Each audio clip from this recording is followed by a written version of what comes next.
If you're just joining us, this is the Common Sense Show. We're heard all over the world and on a number of stations throughout the country. Also, we're heard at our flagship station, 1150 AM WJBO. We'll be on Sundays on Christmas and New Year's, so we'll be right here with you through the holidays. We hope you'll have a chance to tune in and let us get you caught up on what's happening all over the country. Also, the day after the Christmas, the 26th, we'll start on WJBO. That's 1150 AM in the Baton Rouge area, and we'll be doing a long show. Starts from 5:30 in the morning till 9 in the morning. I'll be getting up at the crack of, not the crack of dawn, 3:30 in the morning to get ready for the show. So a little tough on an older guy like me, but I hope you'll join us then. You can listen on 1150 WJBO on the World Wide Web at WJBO.com. So hope you'll tune in and listen to some of our thoughts on the New Year's. On the show in Louisiana, we'll have most of the state officials from the governor on down making their New Year's resolutions for the state and for themselves. We'll have a lot of fun on that show. We'll have some time. 3.5 hours is a long time. Be by myself. So look forward to talking to those of you who can tune in for that particular program. One nice thing, and I hope it reflects what you're feeling throughout the rest of the country, is that I've got a number of family and friends who have relatives that are coming back home from Iraq.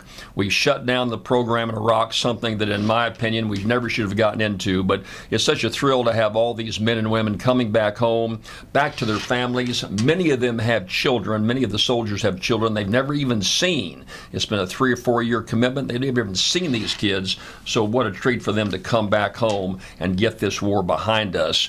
We're leaving 15,000 troops there just to guard the United States Embassy. That's the purpose of their being there, to guard the embassy. It takes 15,000 troops. There was no flags waving when the final convoy pulled out of Iraq. There was no cheering going on. It was kind of from the Iraqi people. Good riddance for freeing us from the tyrant that we had, Saddam Hussein. Good riddance. Get out of our country. There was some effort to leave some troops there for a little longer by the president, and the terms from the Iraqis were just outrageous that they made for us to stay, and there shouldn't have been any terms anyway. We shouldn't have stayed. We should have got out of there.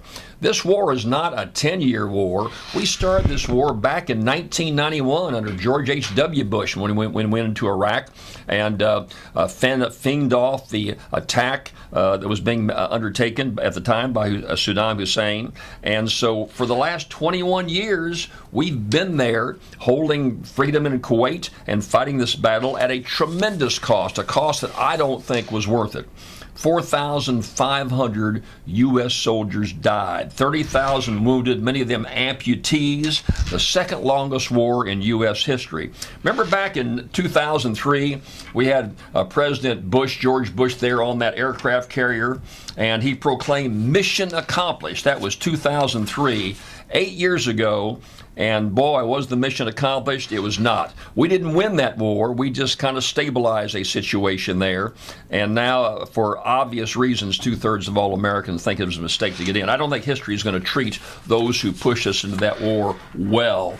We had the neocons in the 1990s that were looking for someone to beat up on. You know, we'd come to terms with the Russians. Russia had disintegrated. We didn't have them as an enemy anymore. We just had to fight. The military-industrial complex needed to gear up and have the money paying for all these weapons, all this development, research and development.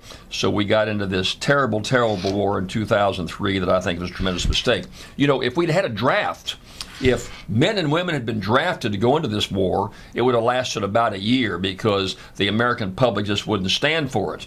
Yeah, unfortunately, some people view this as more mercenaries over there fighting for us, being paid to fight for us over there, and there's not quite the personal emotional tie because your son or your daughter or your grandchild is not at risk of being drafted in something like this. So it was a huge mistake. We shouldn't do it. The last convoys have come out.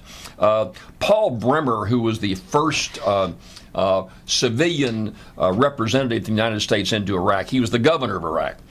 He was on television. I saw him here over the weekend saying, well, we have accomplished a lot in Iraq. We've stabilized the region. There's been economic improvement, and there's relative peace in the region. And I had dinner with Bremer a few years back. He said the same thing.